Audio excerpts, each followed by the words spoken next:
Hola opoguerreros. Continuamos con esta fantástica trilogía de derecho penal, que iré colgando poco a poco como los fascículos del planeta de Agostini. Ojalá pudiera regalar los muñequitos cutres de goma, de esos que dicen en la tele. Y están coloreados a mano. Ya se notan, menudos mojones. ¡Nos invaden! Crocodile Sanko Maxi Edition, gigantes, elásticos, feroces de noche y cambian de color. Crocodile Sanko Maxi Edition, los originales, ya en tu kiosco. Qué bonitos, sí. Comenzamos. Unidad y pluralidad de delitos. Primero. Consideraciones generales. Responderemos a la pregunta de si una o varias conductas realizadas por un sujeto constituyen una o varias acciones desde el punto de vista de los tipos penales, y en el caso de entrar en juego varios preceptos, decidiremos si todos ellos son aplicables al hecho o, por el contrario, se debe elegir solo uno para el castigo de la conducta o conductas realizadas. Concepto de unidad de acción. Una acción está formada por varios movimientos corporales. Según la concepción finalista, forman una unidad natural de acción todos los movimientos corporales dirigidos a la consecución de un mismo fin. Otro criterio: unidad típica de acción. Los tipos penales pueden hacer cortes en lo que es una unidad natural de acción, señalando un segmento o varios de ella como la acción típica o unir como acción típica lo que serían varias unidades de acción en sentido natural. Defina el concepto de unidad natural de acción y explique por qué no es suficiente para decidir la realización de un delito o la aplicación de un concurso de delitos. Según la concepción finalista, forman una unidad natural de acción todos los movimientos corporales dirigidos a la consecución de un mismo fin. Este criterio es insuficiente para decidir la realización del delito porque hace falta superponer otro criterio más, el de la unidad típica de acción, pues los tipos penales pueden hacer cortes en la unidad natural de acción, o bien, unir en una acción típica varias acciones de unidad natural. Segundo. Supuestos de unidad delictiva. Exponga 5 supuestos o clases de delitos en los que varios actos integran una unidad típica en sentido estricto. 1. Unidad típica en sentido estricto. 1.1. Una sola acción natural, varios actos y una unidad típica de acción. Atendiendo a la redacción típica, tenemos tipos cuya redacción permite integrar en el mismo, como una sola realización, la ejecución de varios actos. Supuestos.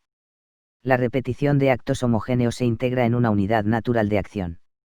En el delito de robo con fuerza en casa habitada, si el sujeto activo sustrae varias cosas, todas ellas se incluirán dentro del mismo hecho delictivo. La realización de actos heterogéneos se integran en una unidad natural de acción. Delitos compuestos. En el ejemplo anterior, si el robo lo realiza con uso de llave falsa, sería otra conducta, de diferente naturaleza, pero que quedaría integrada en el mismo tipo delictivo. Cada uno de los actos que componen la unidad típica es ya susceptible de integrar un tipo diferente por separado delito complejo. Si el robo con fuerza se realiza rompiendo la puerta, esto conllevaría a que dicha acción, que podría ser constitutiva de un delito de daños, quedará incluida en delito de robo. Defina los tipos mixtos alternativos y ponga un ejemplo. El tipo prevé la posibilidad de diferentes modalidades de comisión, de manera que si se realiza una de ellas o varias, se comete una sola unidad típica. Tipos mixtos alternativos. El legislador únicamente ha enumerado varias modalidades de realización del delito porque no pudo encontrar una fórmula que cubriera todos los supuestos de comisión imaginables, pero en realidad todas ellas responden a un solo y mismo ataque al bien jurídico.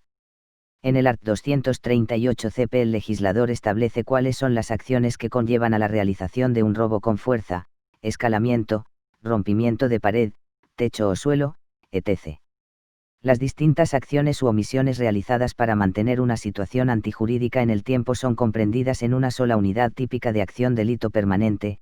Con la consumación, se crea una situación antijurídica que permanece en el tiempo. En el delito de detención ilegal, el delincuente evita la huida del secuestrado. 1.2. Varias acciones naturales pero una unidad típica. El tipo construye como unidad típica lo que en realidad son varias unidades de acción en sentido natural. Delito habitual. 2. Unidad típica en sentido amplio. Realización de varios actos pertenecientes a una unidad natural de acción, cada uno podría ser ya una realización de una unidad típica, que se ejecutan en determinadas condiciones que permiten entender que solo se ha realizado un único delito. Es preciso que esta conclusión se deduzca de una interpretación del tipo conforme con su finalidad y con las valoraciones sociales. En tales casos nos encontramos con lo que la doctrina denomina una unidad típica de acción en sentido amplio.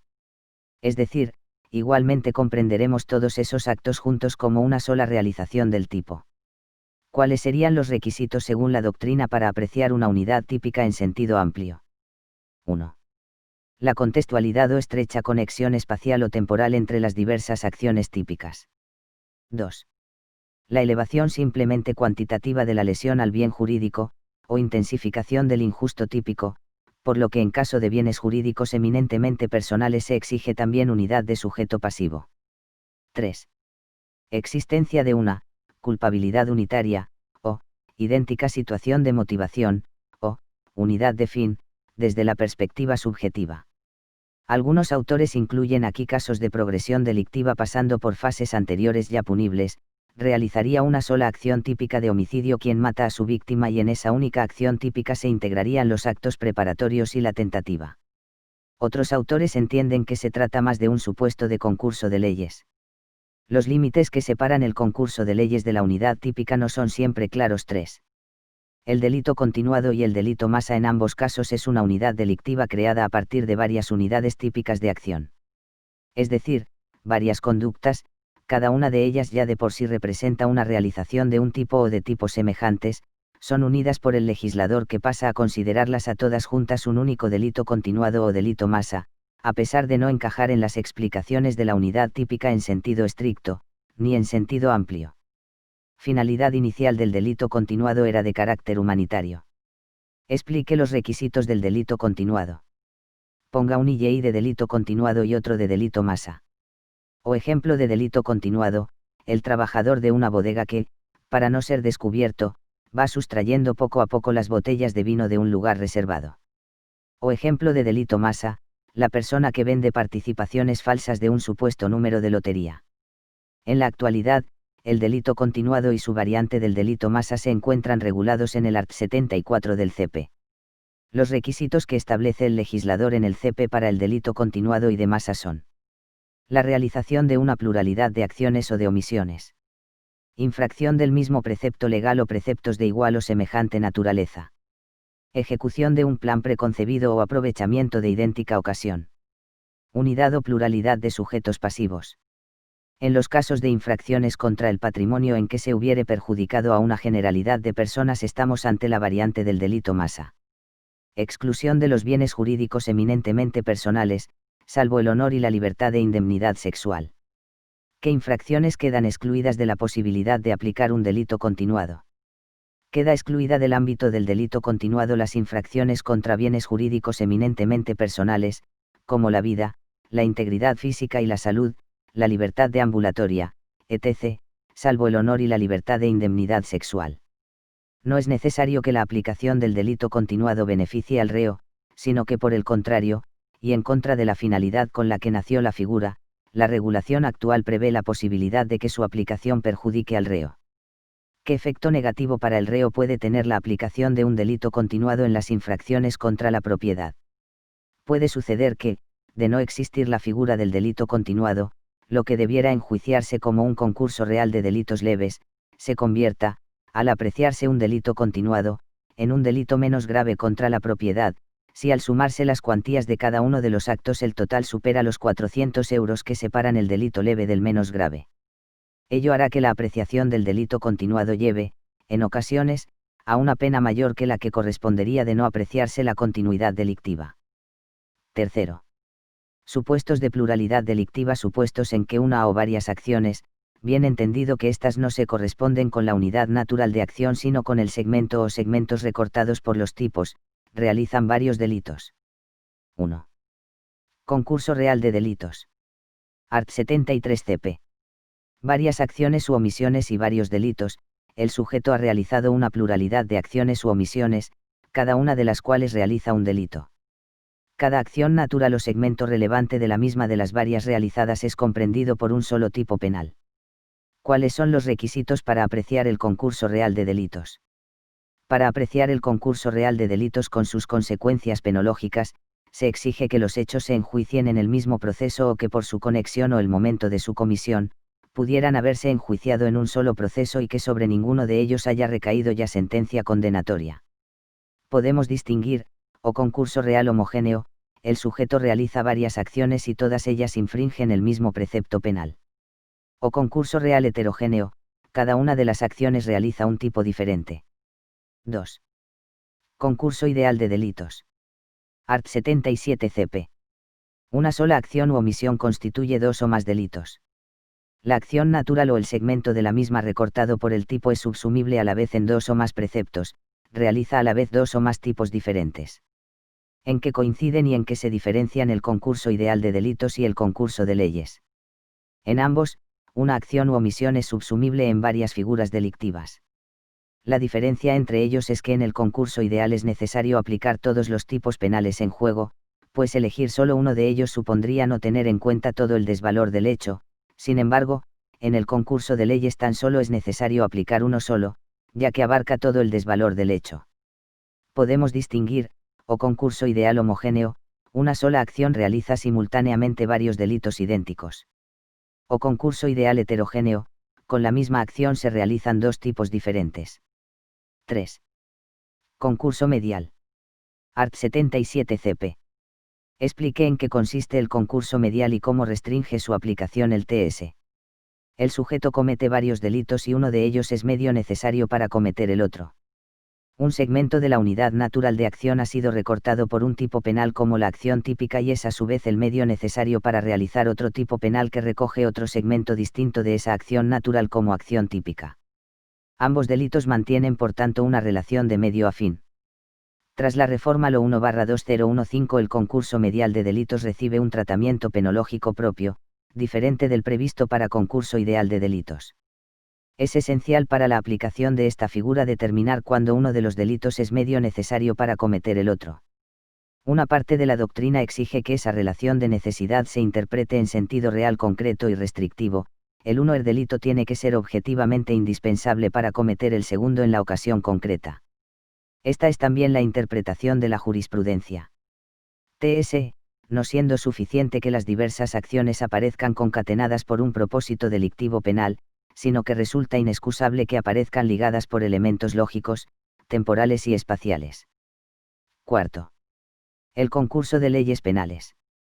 Concepto y principios de resolución. El concurso de leyes, concurso aparente, se da cuando una acción u omisión es subsumible en varias figuras delictivas, igual que en el concurso ideal de delitos, pero a diferencia de este, en el concurso de leyes basta con aplicar uno solo de los preceptos, porque el mismo ya comprende todo el desvalor del hecho y si castigáramos aplicando todos los tipos penales en los que la conducta aparece como subsumible incurriríamos en bis in idem. El vigente CP regula el concurso de leyes en el art. 8 que recoge los criterios para elegir el precepto aplicable cuando se den estas situaciones. Enumere los pios de resolución del concurso de leyes y ponga un ejemplo de cada uno. Especialidad. El precepto especial se aplicará con preferencia al general. Este pio se aplica cuando un precepto contiene todos los elementos de otro y además alguno adicional. Normalmente es la relación que existe entre los tipos privilegiados o agravados y el tipo básico, del que contienen todos sus elementos más el motivo de la atenuación o agravación. Ejemplo, en caso de concurrir todos los requisitos se aplicará el asesinato antes que el homicidio. Subsidiariedad.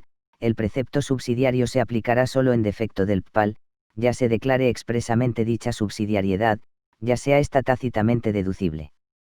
En muchas ocasiones el propio código nos indica que un precepto solo va a ser aplicable si no encontramos otro en el que encaje el hecho y que tipifique una conducta más grave. A estos casos se les conoce como subsidiariedad expresa. Otras veces no está previsto expresamente pero se entiende que el precepto está en una relación de subsidiariedad tácita respecto de otras figuras más graves. Un ejemplo típico son las coacciones que solo se aplicarían en caso de que no exista la concurrencia de un delito más grave y específico. Consunción. El precepto penal más amplio o complejo absorberá a los que castiguen las infracciones consumidas en aquel. Esta regla es de especial aplicación a los delitos complejos. El delito más amplio comprende ya los juicios desvalorativos de otros tipos más simples contenidos en él. Ejemplo, el delito de robo con fuerza absorbe el desvalor del hurto. Supuestos interesantes del pio de consunción según la doctrina y la jurisprudencia serían los SS, o en los supuestos de progresión delictiva las fases posteriores consumen a las fases anteriores del iter criminis. o los hechos acompañantes menos graves consustanciales a la comisión del delito principal quedan consumidos por este. O determinados hechos posteriores se consideran impunes por quedar también consumidos en el delito PPAL, ya que se ven como una consecuencia lógica de su ejecución. Alternatividad: en defecto de los criterios anteriores, el precepto penal más grave excluirá los que castiguen el hecho con pena menor. En ocasiones el legislador ha contemplado el delito desde diferentes puntos de vista o, más bien, no ha sabido captar en una sola fórmula todas las formas de ataque al bien jurídico que quería castigar, creando por ello diversos preceptos diferentes, que contienen un núcleo común, pero algunos elementos distintos. La existencia de un concurso de leyes de estas características puede deberse a diferentes motivos, o las diferencias entre los preceptos responden a un mismo motivo, con lo que aplicando uno solo se comprende todo el desvalor del hecho. Ejemplo: cada una de las modalidades del robo con fuerza responde al mismo motivo. O las diferencias entre los dos preceptos que tienen una zona común responden a valoraciones distintas del ORD, pero el hecho de que la zona común contenga el núcleo más importante del desvalor del hecho hace que no se puedan aplicar ambos tipos sin incurrir en bis in idem. O la situación es fruto simplemente de una mala técnica del legislador que no ha advertido el solapamiento y desproporción punitiva entre dos preceptos. Por ello, aquí el CP da la solución de aplicar el precepto que tenga señalada la pena más grave. Ejemplo: el caso del delito de acoso sexual y el delito de amenazas. El sistema de penas en el Código Penal español. Primero. El sistema de penas en la legislación española. 1. Principios rectores del sistema de penas en la Constitución de 1978. En el estudio del sistema de penas en la legislación española, la CE determina los principios rectores de dicho sistema. La CE delega la facultad de definir las concretas penas de las distintas infracciones penales en el legislador ordinario, estableciendo, eso sí, los principios y los límites que éste debe observar. Además de los límites derivados del principio de legalidad, son de destacar dos previsiones de la CE. Art. 15, de todos a la vida, a la integridad física y moral. Artículo 25.2. Las penas privativas de libertad y las medidas de seguridad estarán orientadas hacia la reeducación y reinserción social y no podrán consistir en trabajos forzados. ¿Cuáles implicaciones de estos arts? De cara a la configuración del sistema de penas en nuestro ORD jurídico, primero se prohíbe la pena de muerte para tiempos de paz. Segundo, se prohíben las penas inhumanas o degradantes. A. Pena inhumana: aquella que provoca graves padecimientos físicos o psíquicos. B. Pena degradante: la que causa envilecimiento o humillación en el penado, rebaja de su condición humana. Tercero, deslegitimación, según algunos, de las penas privativas de libertad de larga duración o de duración perpetua, ya que se destruye la personalidad del reo incapacitándole para una futura vida en sociedad. Cuarto, se prohíbe que las penas privativas de libertad y las medidas de seguridad puedan consistir en trabajos forzados. Es inconstitucional la LOGT por prever el trabajo obligatorio para los condenados a pena de prisión. Tanto la LOGT como el reglamento penitenciario establecen el trabajo obligatorio para el sujeto que esté cumpliendo la pena de prisión. La opinión mayoritaria considera que esto no significa que la normativa penitenciaria esté incumpliendo la CE, pues lo que la CE prohíbe es el trabajo forzado y no el obligatorio. Quinto, se establecen ciertos límites a la privación o limitación de DS fundamentales durante la ejecución de la pena de prisión. Solo se podrán privar o limitar los DS fundamentales expresamente señalados por el fallo condenatorio, el sentido de la pena y la ley penitenciaria. 2. Sistema de penas en el Código Penal Español 2.1. Consideraciones preliminares: penas y sus reglas. Título tercero del libro y del CP.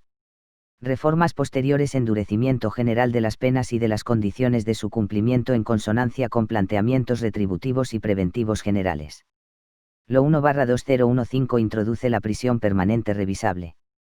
2.2. Clases de penas. 2.2.1. Por razón del bien jurídico o derecho afectados por la pena. Algunos identifican este criterio con la naturaleza de la pena. A. La pena de muerte. A. Naturaleza: consiste en la privación de la vida, por lo que afecta al bien jurídico primario de todo ser humano. B. Regulación: la Constitución prohíbe la pena de muerte para tiempos de paz.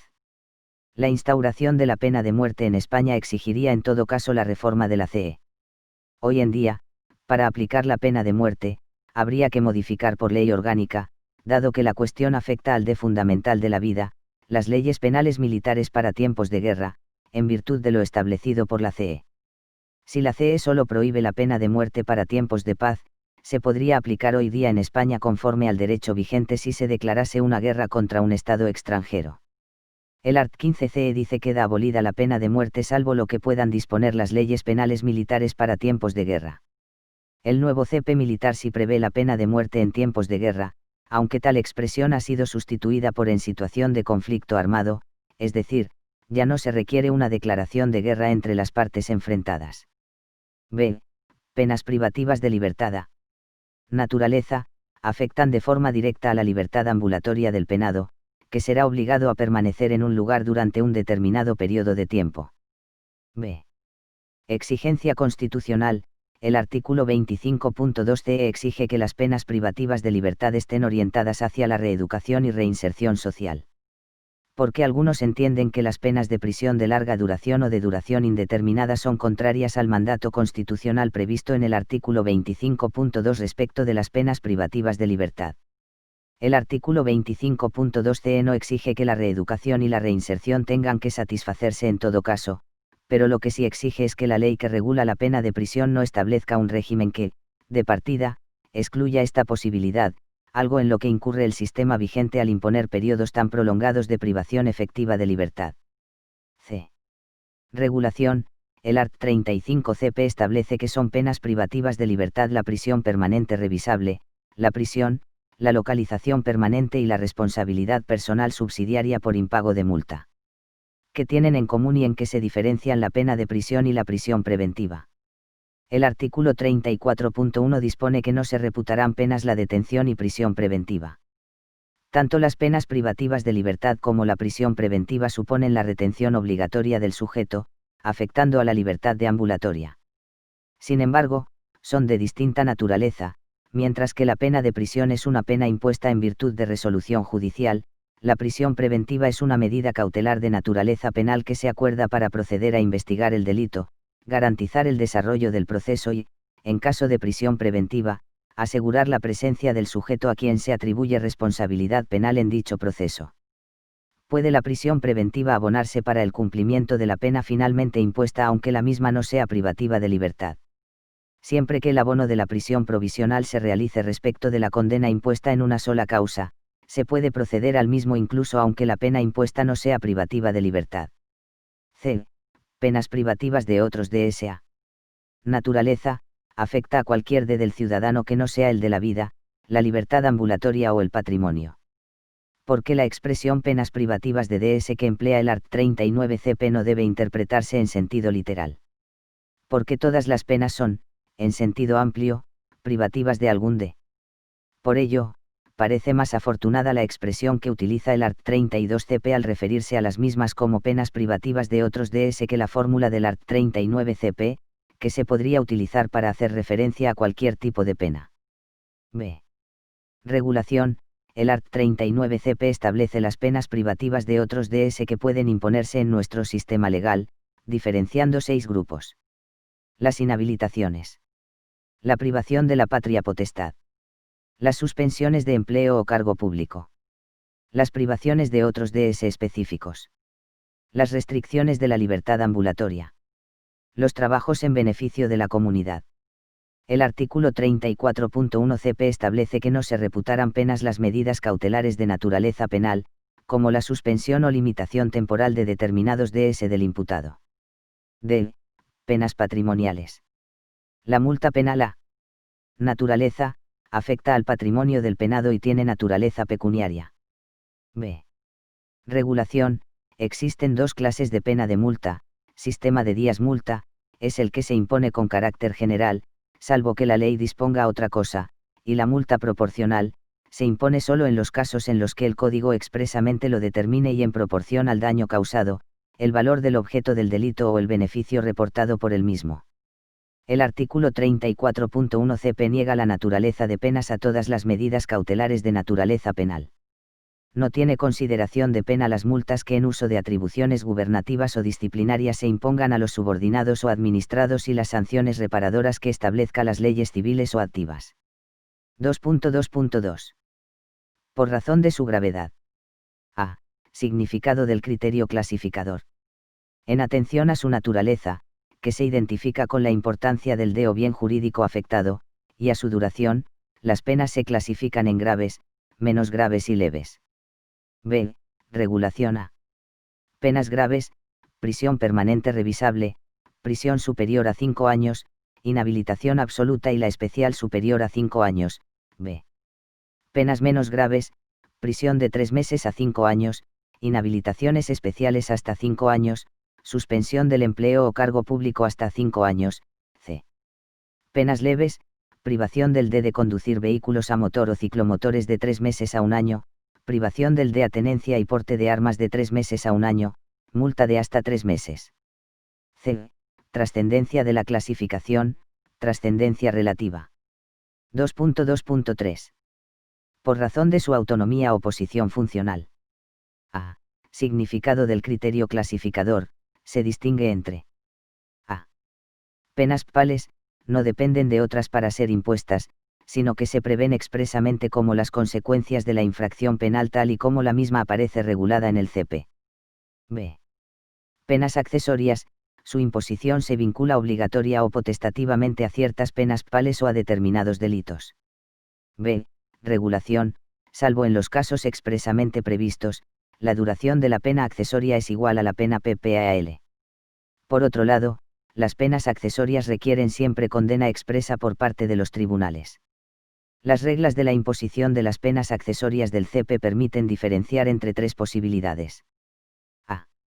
Penas accesorias vinculadas a la pena de prisión. Cuando la pena de prisión impuesta sea igual o superior a 10 años. ¿Qué otras penas se deben necesariamente imponer al sujeto condenado a una pena PAL de 11 años de prisión por agredir sexualmente a su pareja sentimental y haber sido condenado como autor responsable de delito de violación del art. 179 CP?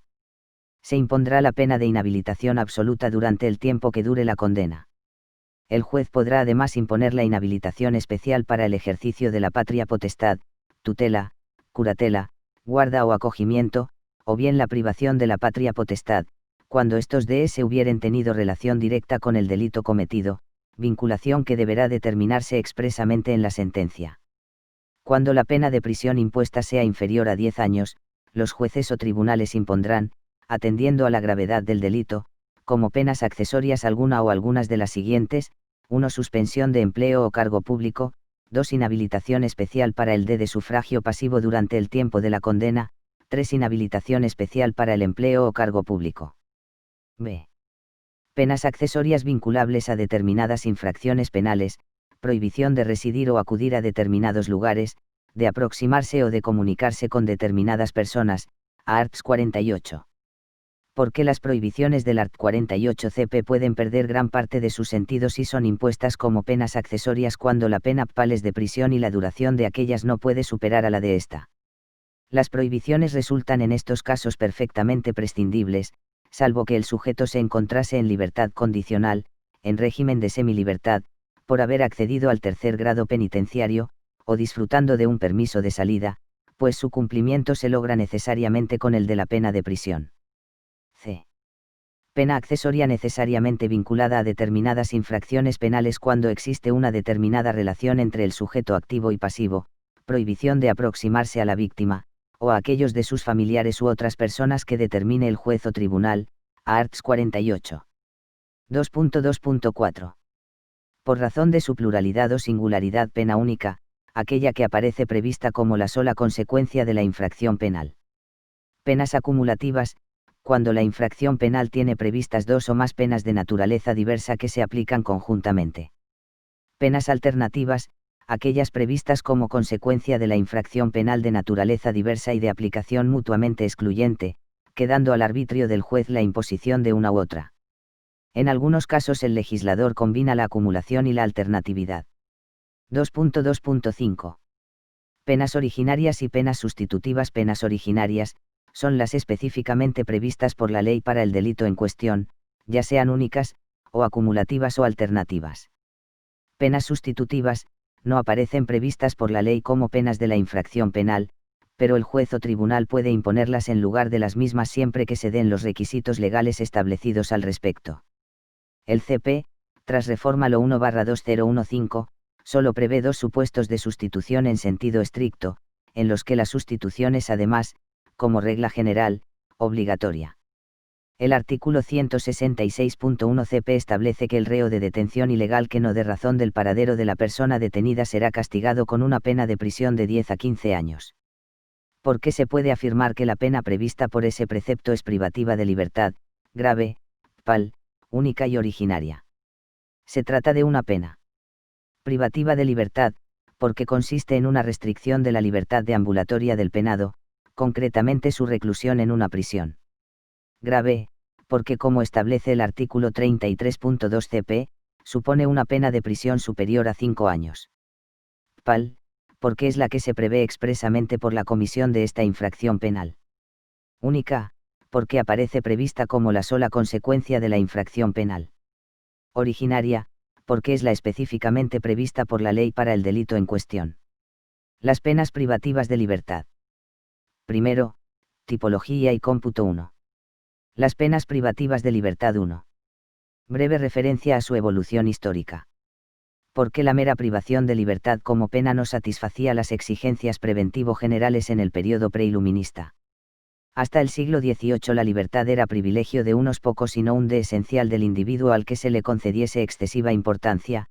De hecho, muchas personas eran esclavos o siervos y carecían de libertad, por tanto, una pena que amenazase con privar, sin más, de esta prerrogativa, no podía ser eficaz desde el punto de vista preventivo general, y eso la descartaba como castigo en los sistemas punitivos anteriores a la Ilustración, basados fundamentalmente en la intimidación.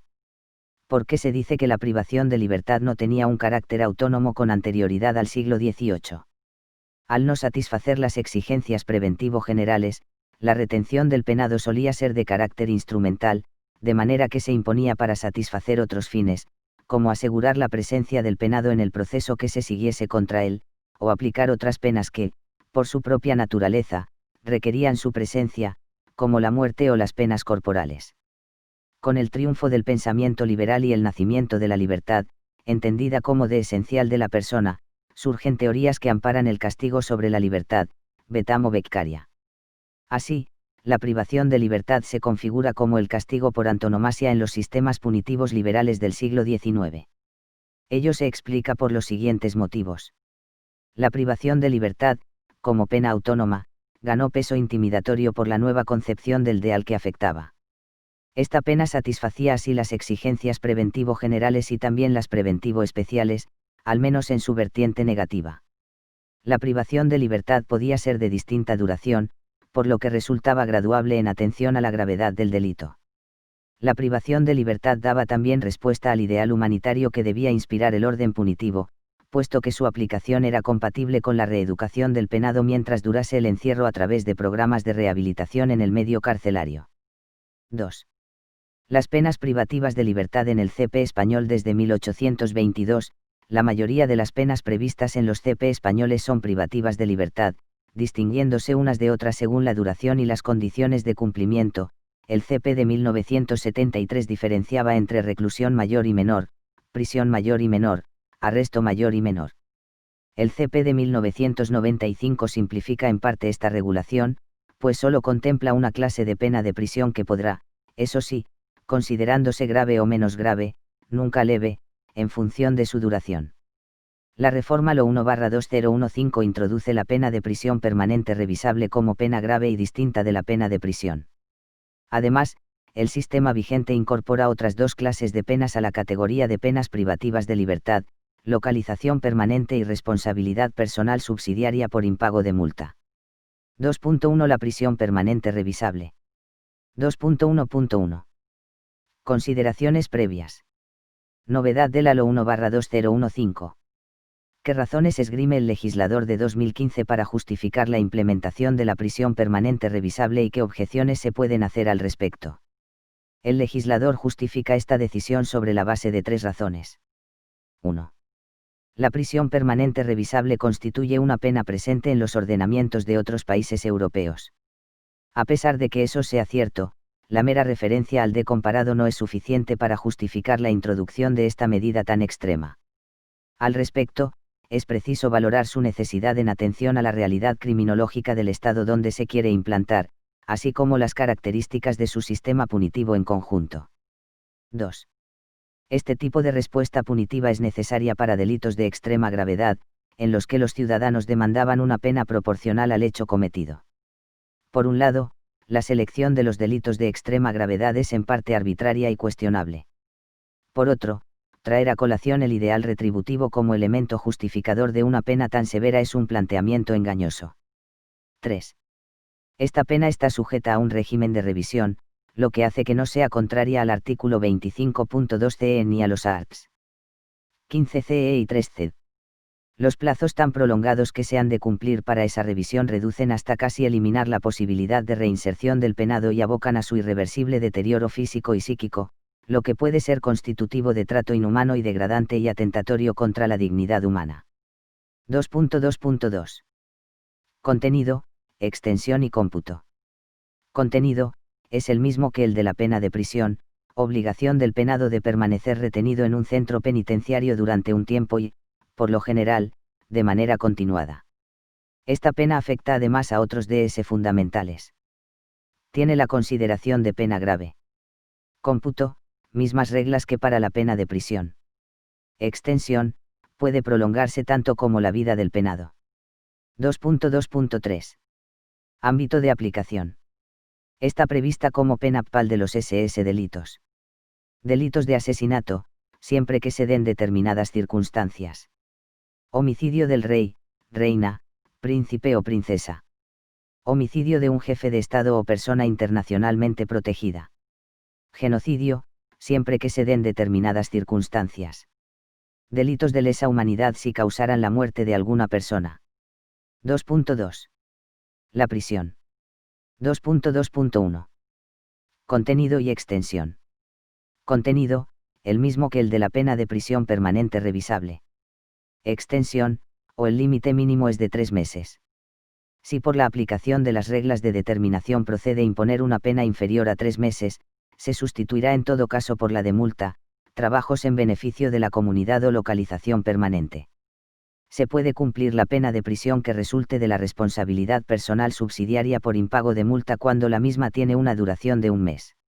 El impago de la pena de multa puede conducir a la responsabilidad personal subsidiaria, que puede cumplirse mediante prisión, por un tiempo que varía en función de la multa no satisfecha. En ese caso, si la prisión resultante fuera inferior a 3 meses podrá imponerse y cumplirse, salvo suspensión, conforme al contenido del art. 80 y SS. CP. O el límite máximo es 20 años, artículo 36.1 CP, pero algunos preceptos del Código excepcionalmente pueden establecer penas de prisión superiores. El límite máximo se rebasa de las siguientes maneras. Delitos cuya regulación prevé específicamente penas de hasta 25 años de prisión. La aplicación de las reglas de concurso de delitos puede resultar en el cumplimiento de penas de 25, 30 y hasta 40 años de duración. ¿Por qué cabe cumplir íntegramente cualquier pena de prisión en el ámbito penitenciario sin acceder al tercer grado ni a la libertad condicional? Para acceder al tercer grado es preciso cumplir la mitad de la condena y 3/4 partes de la misma para acceder a la libertad condicional.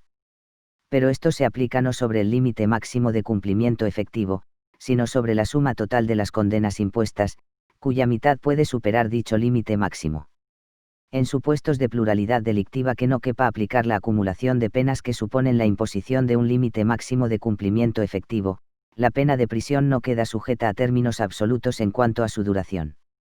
Conforme a estadísticas oficiales, en 2010 se detectó la presencia de una persona cumpliendo condena en un centro penitenciario que había sido condenada por una pluralidad de infracciones, siendo la suma aritmética de las penas de prisión impuestas de 106 años. En este caso no resultaban de aplicación los límites de cumplimiento máximo que establece el artículo 76.1 CP. ¿Por qué puede darse esta situación? Porque las penas correspondientes a los diferentes delitos cometidos no se han impuesto en un mismo proceso de acuerdo con la regla del artículo 76.2 CP, el segundo delito se comete con posterioridad a la condena del primero y el tercero se comete con posterioridad a la condena del 2. La concurrencia de 2 o más circunstancias agravantes sin que concurra ninguna atenuante puede dar lugar a una pena superior en grado a la prevista por la ley en su mitad superior. Cuando tal pena supere el límite de 20 años, en caso de tratarse de una pena de prisión, la duración máxima será de 30 años. 2.2.2. Cómputo. Cuando el reo esté preso, la duración de las penas empezarán a computarse desde el día en que la sentencia devenga firme. Cuando el reo no estuviese preso, la duración empezará a contarse desde que ingrese en el establecimiento adecuado para el cumplimiento de la pena de prisión. 2.2.3. El problema de la pena de prisión. A. La crisis de la pena de prisión. La prisión se ha revelado ineficaz para satisfacer muchos de los cometidos que le fueron asignados. Varias son las disfunciones. A. La prisión no es infalible desde el punto de vista preventivo general negativo teniendo en cuenta las dimensiones absolutas de la población que habita nuestros centros penitenciarios. B. Desde el punto de vista preventivo especial negativo, es evidente que mientras dura la estancia en prisión su eficacia es innegable, ya que el reo no puede cometer delitos contra la sociedad, pero esos efectos no se alargan más allá de la duración efectiva de la pena, teniendo en cuenta que un porcentaje de los penados vuelve a delinquir después de haber sido liberados. C. La prisión no consigue reeducar o resocializar al penado en la mayoría de los casos. Más bien al contrario, el paso por las instituciones penitenciarias supone para muchos un profundo deterioro personal. La estigmatización que supone para el sujeto la pena de prisión dificulta enormemente el proceso de reinserción al convertirlo en un individuo diferente del resto. Además, los centros penitenciarios no cuentan en la actualidad con las condiciones óptimas para llevar a cabo programas de reinserción. D. La aspiración reeducadora de la prisión debe estar sometida a límites en el Estado social y democrático de D. La resocialización es un objetivo deseable pero no puede convertirse en una imposición absoluta que, por otro lado, haría imposible este proceso que pasa por la genuina cooperación del penado. A pesar de todo esto, que determina la profunda crisis actual de la pena de prisión, la opinión mayoritaria entiende que la sociedad actual no puede prescindir de esta pena porque existen delitos cuya gravedad exige la aplicación de la misma. La prisión se concibe hoy día como un mal necesario e inevitable. A la vista del fracaso de la pena de prisión, ¿cómo se debe interpretar el mandato constitucional en el artículo 25.2 c referido a las penas privativas de libertad? Lo que el mandato constitucional exige de la prisión es que la misma se regule y se aplique de modo que, al menos, no imposibilite las metas de dicho artículo 25.2 ce, reeducación y reinserción social, y de forma que los efectos perniciosos que provoca en el sujeto se reduzcan al máximo. B. El problema de las penas de prisión de larga y corta duración. A. Es preciso evitar las penas de prisión excesivamente largas, pues los efectos perniciosos del encierro son irreversibles cuando éste se prolonga por encima de determinados límites, que algunos ubican en torno a 15 años. La CE implícitamente prohíbe la cadena perpetua porque haría imposible la reinserción y la reeducación. En este sentido, la prisión permanente revisable no es compatible con el artículo 25.2 CE, teniendo en cuenta el régimen de revisión previsto. Es evidente, y más tras la aprobación de la LO 1/2015 que se ha renunciado a la reinserción y a la reeducación como fines de la pena de prisión en determinados casos. Se opta por una orientación retributiva del castigo y por la protección de otros valores como la seguridad colectiva. B. Hay que prescindir de las penas de prisión excesivamente cortas, aquellas inferiores a 6 meses, porque comportan muchos inconvenientes. Son demasiado breves para llevar a cabo una reeducación o reinserción. Son lo suficientemente largas como para que se produzca la estigmatización y el proceso de prisonización. Resulta ineficaz desde el punto de vista preventivo general. Pueden quebrantar el principio de proporcionalidad. Así, el CP de 1995 suprimió las penas de prisión inferiores a los 6 meses, previendo en su lugar como alternativa el arresto de fin de semana, una pena privativa de libertad de cumplimiento discontinuo y en régimen de aislamiento. La LO 15/2003 admite la existencia de penas de prisión con un mínimo de 3 meses y hace desaparecer el arresto de fin de semana, que fue reemplazado por los trabajos en beneficio de la comunidad y la pena de localización permanente. La LO 5/2010 recuperó en parte esta pena, que desaparece tras la LO 1/2015. 2.3. La localización permanente. La LO 15/2003 suprimió la pena de arresto de fin de semana e introdujo la localización permanente como pena leve, prevista solo para las derogadas faltas. Nunca se previó como pena única, sino alternativa o acumulativa a otras penas. La reforma de lo 5/2010 permite que dicha pena pueda ser única y menos grave, en algunos casos. Porque la reforma de lo 1/2015, de 30 de marzo, da un paso atrás en lo que respecta a la regulación de la pena de localización permanente. La lo 1/2015, en consonancia con el rigor punitivo que la caracteriza, da un paso atrás, volviendo a un régimen similar al de 2003. Así, en el CP vigente, esta pena solo está prevista como pena leve ligada a muy pocos delitos leves, amenaza leve, coacción leve e injuria, y nunca como pena única, sino alternativa a otras como la multa o los trabajos en beneficio de la comunidad. 2.3.1. Contenido y régimen de cumplimiento. La localización permanente obliga al penado a permanecer retenido en un lugar determinado durante un periodo de tiempo. Esta pena es privativa de libertad pero permite que el condenado ejerza todos los DS compatibles con su obligación de permanencia. La labor de control corresponde a la autoridad judicial competente y podrá afectar a la intimidad del penado en función de las medidas de vigilancia que se dispongan. El lugar donde el penado ha de ser retenido puede variar. 3 hipótesis. El propio domicilio del penado, en el que resida habitualmente. En otro lugar determinado por el juez en sentencia o posteriormente en auto motivado, casos en los que el penado no pueda cumplir condena en su propio domicilio. En el centro penitenciario más próximo al domicilio del penado los sábados, domingos y festivos, casos en los que la localización permanente es la pena PAL, atendiendo a la reiteración de la infracción y siempre que así lo disponga expresamente el concreto precepto aplicable. Conforme al vigente CP, es posible que la pena de localización permanente se cumpla en un centro penitenciario. Tras la LO 1/2015 ningún precepto de la parte especial contempla esta posibilidad, por lo que la localización permanente no puede cumplirse en un centro penitenciario, independientemente de lo que establece, con carácter general, el artículo 37.1 CP. Con respecto a su régimen de cumplimiento, la localización permanente habrá de cumplirse en PIO de forma continuada, salvo dos excepciones. 1. Que resulte de aplicación el párrafo segundo del artículo 37.1 y la localización permanente se cumpla en un centro penitenciario, lo que no es posible conforme al CP vigente. 2. Que el juez acordase el cumplimiento durante los sábados y domingos o de forma no continuada. Para ello es necesario que el reo lo solicite, las circunstancias lo aconsejen y se dé audiencia al MF.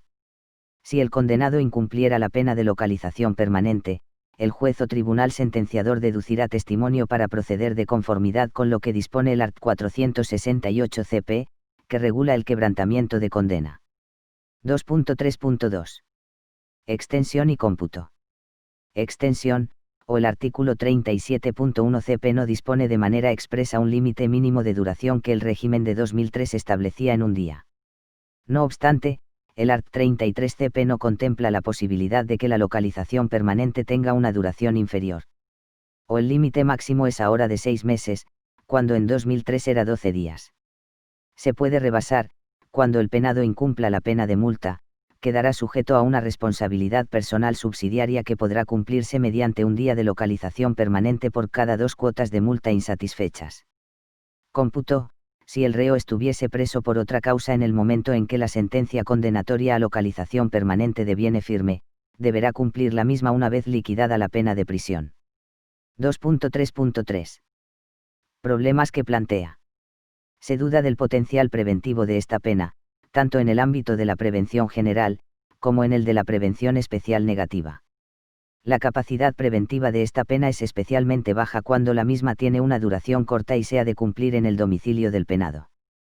Por otro lado, esta pena no contradice el espíritu del artículo 25.2 CE, dado que no provoca los efectos perniciosos de la prisión imposibilitando la reinserción y reeducación del penado. Porque la pena de localización permanente, tal y como la regula el vigente CP, no se orienta directamente a la reinserción y reeducación del penado. Porque la ley no prevé obligaciones adicionales a la mera permanencia en un lugar determinado. 2.4. La responsabilidad personal subsidiaria por impago de multa. Constituye, de acuerdo con el art. 35 del CP, una pena privativa de libertad. Penas privativas de libertad segundo, ejecución. Primero. La ejecución de las penas privativas de libertad. 1. Naturaleza de la ejecución de la pena privativa de libertad. La ejecución o efectiva aplicación de la pena privativa de libertad hace referencia a las condiciones de su cumplimiento. El sistema penitenciario o de penitenciario es el conjunto de normas que regulan el funcionamiento interno de las prisiones así como las actividades y condiciones de vida de los reclusos, quedando vinculado a las funciones que la pena de prisión está llamada a cumplir. 2. Evolución penitenciaria. 2.1. Los orígenes del sistema penitenciario. Se encuentran en la época en la que la pena privativa de libertad tenía todavía un cariz instrumental y se utilizaba para explotar a los penados con mano de obra. Ovar y Betam abogaron por un cambio radical de las cárceles en Europa en consonancia con la racionalidad y humanización que debían inspirar la intervención punitiva, mejora de las condiciones de vida de los reclusos en necesidad de su educación mediante trabajo, disciplina e instrucción como forma de prepararlos para la vida en libertad. 2.2. Los sistemas penitenciarios. 2.2.1. Sistema pensilvánico o filadélfico, o celular. Planteamiento marcadamente moralizante que perseguía que el recluso expiara sus culpas y se transformase a través del arrepentimiento, el silencio, la meditación y el aislamiento absoluto. Los penados estaban aislados en sus celdas sin contacto con el exterior ni con el resto de compañeros. Solo se les permitía realizar el trabajo que pudieran desempeñar en sus celdas y la lectura de la Biblia. 2.2.2. Sistema auburniano o de Auburn. Idéntica finalidad moralizante, pero alcanzada mediante el trabajo y el sacrificio. El recluso solo era aislado por la noche, durante el día se imponía el trabajo en común y actividades educativas básicas. Regía la regla del silencio absoluto, la prohibición de todo contacto con el exterior y una disciplina muy estricta, castigos corporales. Los reclusos eran separados por clases de trato más o menos severo, pudiendo ser reasignados según su evolución. ¿Por qué desaparecieron los sistemas filadélfico y auburniano? Sistema pensilvánico o filadélfico, aunque su fin era evitar el contagio de costumbres entre reclusos y facilitar su higiene y vigilancia, tuvo graves inconvenientes que motivaron su crisis y desaparición, los devastadores efectos en la salud física y mental de los penados derivados del aislamiento, la difícil reintegración a la vida en sociedad. Algunos autores afirman que aniquilaba al individuo haciendo del mismo un ser absolutamente irrecuperable para el cuerpo social, y su elevado coste. Dado la poca productividad que se obtenía de los penados. Sistema auburniano o de Auburn, resultaba más rentable que el anterior y mitigaba en parte los efectos sobre la salud psíquica y física de los reclusos, al tiempo que evitaba el contagio de costumbres entre los mismos. Con todo, generó una disciplina excesiva lo que implicaba una fuerte aplicación de los castigos corporales, lo que derivó en que el recluso fuera un ser irrecuperable para la vida en sociedad. La dureza desmesurada del régimen, unida a la imposición de tan forzado silencio, volvieron a hacer del recluso un ser irrecuperable para la vida en sociedad. 2.2.3. Sistemas progresivos y sistema de individualización científica. Sistema progresivo. Concibe el tiempo de privación de libertad como un proceso de preparación del penado para su vuelta a la vida en sociedad, incorporando una finalidad verdaderamente rehabilitadora que supera el planteamiento moralizante, a través de su arrepentimiento y la expiación del daño provocado con su delito. Hay muchas variantes, pero todas tienen elementos comunes. El tiempo de privación de libertad se divide en periodos desde el inicial, es el más duro o restrictivo, hasta el final, en el cual puede terminar de cumplir su condena en libertad si se respetan una serie de condiciones. El paso de un periodo a otro se decide en función del tiempo transcurrido, de la evolución del penado y de su comportamiento. Se castiga o premia al recluso como forma de motivar su evolución hacia la vida en libertad. En los distintos periodos se realizan actividades orientadas a la reinserción social. El trabajo en condiciones dignas se combina con tratamientos terapéuticos y formación. Los unos sistemas progresivos tenían escasa flexibilidad para determinar la progresión del penado por los distintos periodos. Todo recluso estaba obligado a transitar por todos los periodos hasta el final, sin saltarse ninguno, y las actividades y tratamientos se hacían por igual a todos los presos que estuvieran en el mismo periodo. ¿Cómo se supera la rigidez de los sistemas progresivos?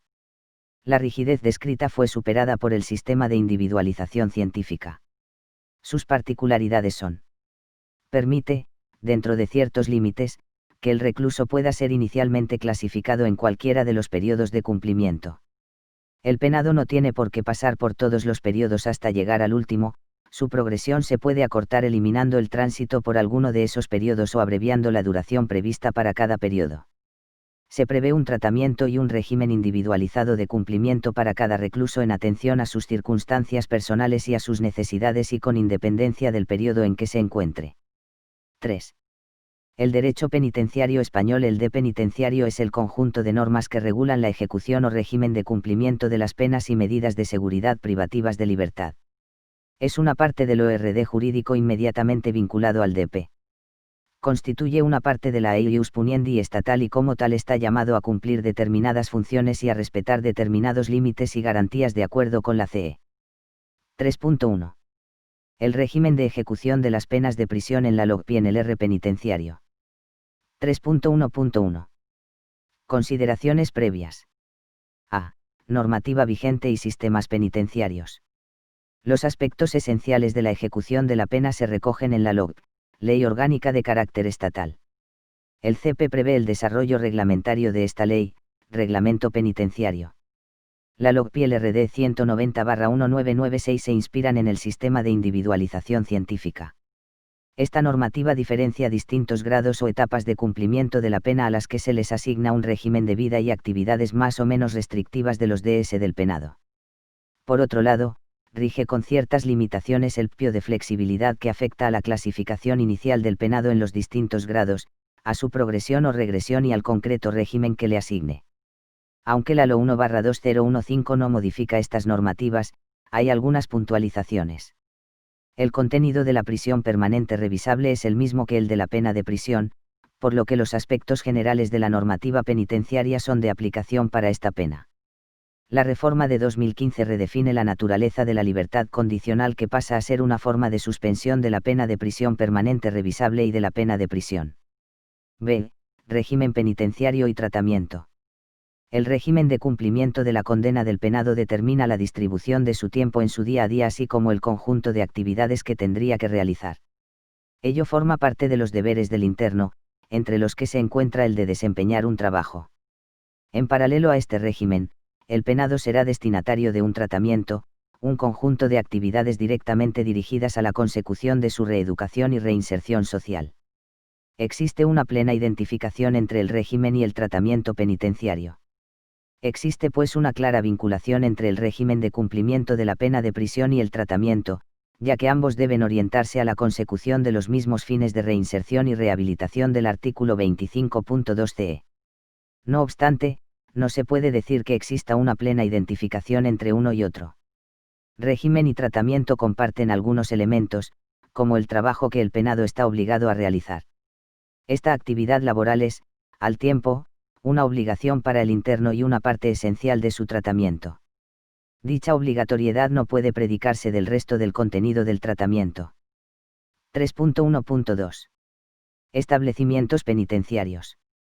Dependiendo de la causa que motiva el ingreso de una persona en un centro penitenciario, el establecimiento penitenciario de destino será distinto, o sentencia firme dictada por el juez o tribunal competente que condene al sujeto a la pena de prisión. O sentencia firme dictada por el juez o tribunal competente por el que se imponga al sujeto una medida de seguridad privativa de libertad. O auto dictado por el juez o tribunal competente que acuerda la prisión preventiva. O orden de detención que puede dictar la policía, el MF o la autoridad judicial, siempre que se den los requisitos establecidos en la LE-CRIM. El establecimiento penitenciario en el que el sujeto será privado de la libertad puede ser alguno de los tres siguientes: establecimientos penitenciarios para presos preventivos. Ingresan presos preventivos y personas privadas de libertad en virtud de orden de detención. En estos casos la privación de libertad no puede considerarse pena, ya que afecta a sujetos que aún no han sido juzgados y que gozan por tanto de la presunción de inocencia.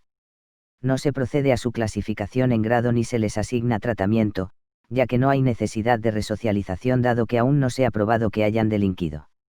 Se les aplica el régimen ordinario y excepcionalmente el cerrado. También podrán cumplirse aquí penas y medidas de seguridad privativas de libertad cuando el internamiento efectivo pendiente no exceda de los 6 meses. Establecimientos de cumplimiento. Para condenados por sentencia firme a una pena de prisión superior a 6 meses. Se diferencian los cerrados, los ordinarios y los abiertos. En cada uno se aplica un régimen de la pena de idéntico nombre. Los internos se clasifican en distintos grados. Establecimientos especiales. Centros hospitalarios, psiquiátricos y de rehabilitación o inserción social. Prevalece el carácter asistencial o rehabilitador del internamiento, aunque algunos son el destino de cumplimiento de las penas privativas de libertad impuestas en sentencia que se hayan de cumplir en régimen abierto, como los centros de inserción social. Los psiquiátricos se destinan sobre todo a los que deban cumplir una medida de seguridad privativa de libertad impuesta por sentencia firme. 3.1.3. Aspectos esenciales de la ejecución de la pena de prisión. A. Grados de clasificación y regímenes de cumplimiento. Ingresado el sujeto en prisión, se clasifica dentro de un grado, etapa de cumplimiento de la pena de prisión. Después del ALO 1/2015, la libertad condicional, durante la cual el penado puede cumplir su condena en libertad, pasa a ser una forma de suspensión de la ejecución de las penas de prisión permanente revisable y de prisión, que tiene lugar durante dicha ejecución. Los tres primeros grados o etapas de cumplimiento son: 1. El grado, penados considerados de peligrosidad extrema o inadaptados al régimen ordinario. Rige el régimen cerrado caracterizado por un intenso control y vigilancia de los penados que tienen muy restringidas las actividades en común con otros internos. 2. Grado, penados en quienes concurran circunstancias personales y penitenciarias de normal convivencia, pero que aún no tengan capacidad para vivir en semilibertad. Suele ser el del inicio del cumplimiento de la pena de prisión y el que se asigna a los penados pendientes de clasificar. Rige el régimen ordinario, en el que la seguridad, el orden y la disciplina tendrán su razón de ser y su límite en el logro de una convivencia ordenada. El trabajo y la formación son las actividades básicas, si bien habrá otras optativas y de libre elección. 3. El grado, penados que, por sus circunstancias personales y penitenciarias, estén capacitados para llevar a cabo un régimen de vida en semilibertad. Rige el régimen abierto, es el necesario para lograr una convivencia normal en toda colectividad civil, fomentando la responsabilidad del penado y siendo norma general la ausencia de controles rígidos que contradigan la confianza en el mismo, que es la que inspira su funcionamiento. El penado realizará actividades fuera del centro penitenciario, pudiendo incluso disfrutar de salidas de fin de semana.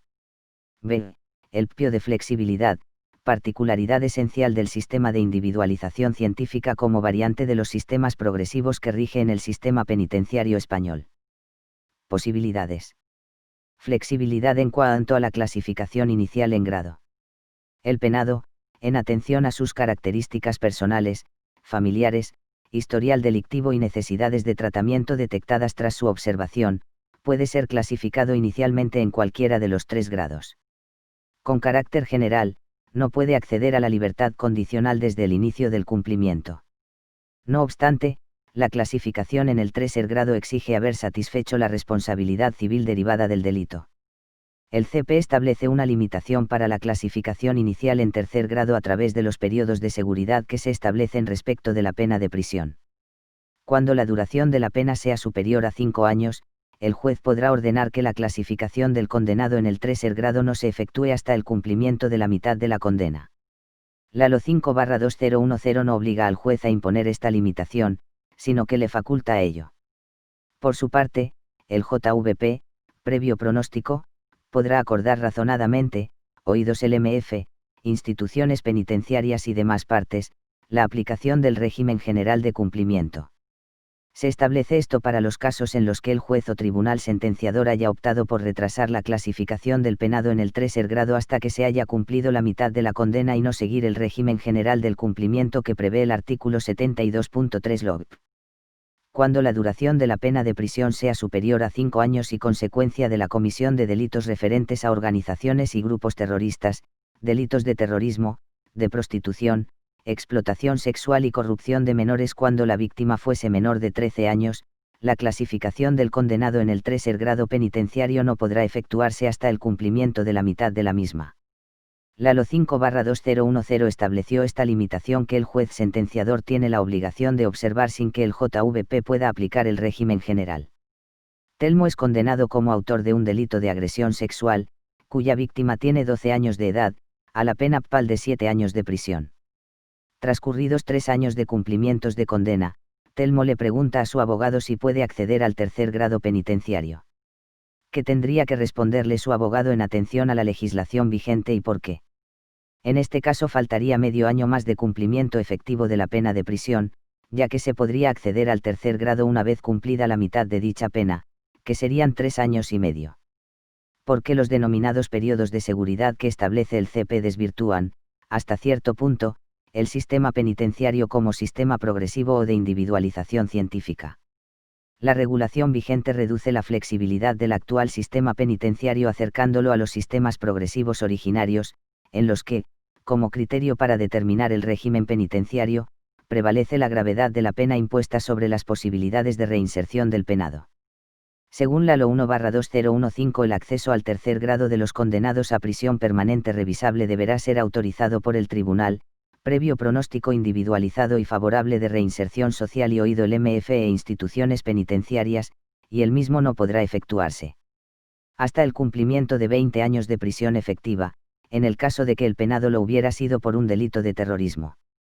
No podrán disfrutar de permisos de salida hasta que no hayan cumplido un mínimo de 12 años en prisión. Gorka comete un delito de asesinato terrorista por el que es condenado a una pena de prisión permanente revisable. En este caso, ¿cuándo podrá disfrutar de permisos de salida y cuándo podrá acceder al tercer grado? Podrá disfrutar de permisos de salir pasados mínimo 12 años en prisión y podrá acceder al tercer grado pasados 20 años de prisión efectiva. Hasta el cumplimiento de 15 años de prisión efectiva, en el resto de los casos. No podrán disfrutar de permisos de salida hasta haber cumplido un mínimo de 8 años de prisión. Por último, se podrá acordar la progresión a tercer grado por motivos humanitarios y de dignidad personal. Flexibilidad para determinar la progresión o regresión a través de los diferentes grados. Una vez realizada la clasificación inicial se establece un plazo máximo general de revisión de 6 meses.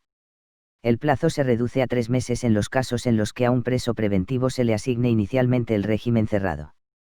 En el momento de la revisión hay que valorar la evolución del preso y acordar su progresión, mantenimiento o regresión en grado, sin que la normativa vigente establezca de manera expresa que la nueva clasificación se haga en el grado inmediatamente superior o inferior. Hay que tener en cuenta las limitaciones para acceder al tercer grado, derivadas de los periodos de seguridad, para los condenados a prisión, y de la necesidad de cumplir periodos mínimos de prisión efectiva, para los condenados a pena de prisión permanente revisable. Puede imponerse como regla general el régimen cerrado a un preso preventivo y, en tal caso, cuando hay que revisar esta asignación. Como regla general se les aplica el régimen ordinario, aunque de forma excepcional se puede aplicar el régimen cerrado, en cuyo caso el plazo máximo de revisión se reduciría a 3 meses. Flexibilidad para determinar el régimen penitenciario y el tratamiento del penado. El artículo 100.2 RD 190/1996 establece, con el fin de hacer el sistema más flexible, que respecto de cada penado se adopte un modelo de ejecución en el que puedan combinarse características de cada uno de los grados, siempre y cuando dicha medida se fundamente en un programa específico de tratamiento que de otra forma no pudiera ser ejecutado. Puede todo interno clasificado en el segundo grado disfrutar de permisos de salida.